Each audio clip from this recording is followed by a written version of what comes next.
एक सम्राट था जिसका नाई उसकी रोज मालिश करता, हजामत बनाता। सम्राट बड़ा हैरान था कि वो नाई हमेशा प्रसन्न और मस्त रहता। उसको 1 रुपया रोज मिलता जिसमें वो खूब खाता पीता, मित्रों को भी खिलाता पिलाता। रात जब वो सोता तो उसके पास 1 पैसा भी ना होता, फिर भी वो निश्चिंत होकर सो जाता था। सुबह 1 रुपया उसे फिर मिल जाता मालिश करके। वह इतना खुश रहता था कि सम्राट को उससे ईर्ष्या होने लगी। सम्राट कभी इतना खुश नहीं रहता था। उदासी और चिंताओं के बोझ उसके सिर पर थे। उसने नाई से पूछा कि तेरी प्रसन्नता का राज क्या है। उसने कहा, मैं तो कुछ जानता नहीं और मैं बुद्धिमान भी नहीं हूँ, लेकिन जैसे आप मुझे प्रसन्न देखकर चकित होते हैं, मैं आपको देखकर चकित होता हूँ कि आपके दुखी होने का कारण क्या है। मेरे पास तो कुछ भी नहीं है और मैं सुखी हूँ। आपके पास सब है और आप सुखी नहीं। आप मुझे ज्यादा हैरानी में डाल देते हैं। सम्राट ने वजीर से कहा कि इसका राज तो खोजना पड़ेगा। ये नाई इतना प्रसन्न है कि मेरे मन में ईर्ष्या की आग जलती है कि इससे तो बेहतर हम नाई ही होते। सम्राट होकर क्यों फंस गए?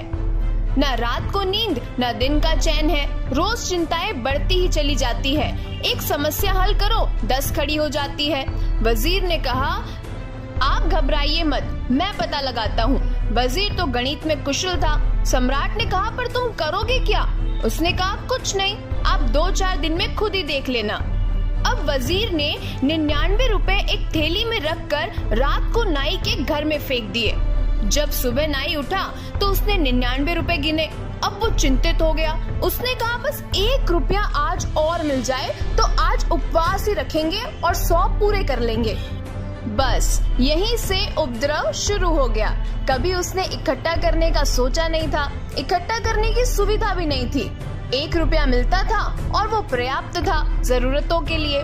कल की उसने कभी चिंता नहीं की थी। वो आज में जिया था। आज पहली दफा उसके अंदर कल उठा।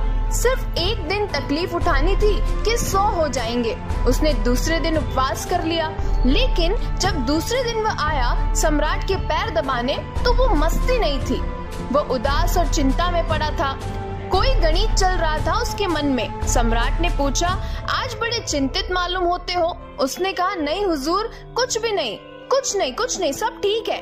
मगर आज बात में वो सुगंध नहीं थी जो सदा होती थी।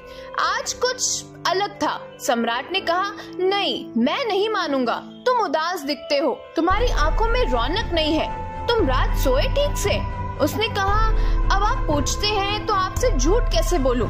नहीं, मैं रात को नहीं सो पाया, लेकिन सब ठीक हो जाएगा।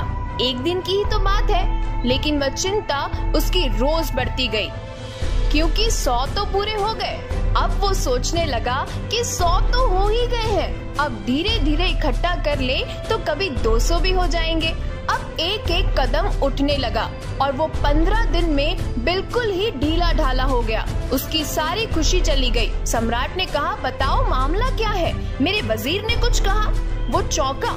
नाई बोला, क्या मतलब? आपका वजीर? और जैसे ही उसने ये सोचा, उसे समझ आ गया कि अचानक उसके घर में वो 99 रुपए कहाँ से आए। उसने राजा को कहा, अब मैं समझा 99 का फेर। कहानी यही खत्म हो जाती है। बात ये नहीं है कि आप धन ना कमाएं या हम उसे इकट्ठा ना करें, लेकिन बात ये है कि कल की चिंता में अपने आज को बर्बाद ना करें। अपने आज को पूरी खुशी से जिए। मिलते हैं एक नई कहानी के साथ। तब तक के लिए जीवन की इस खूबसूरत किताब को पढ़ना जारी रखिएगा।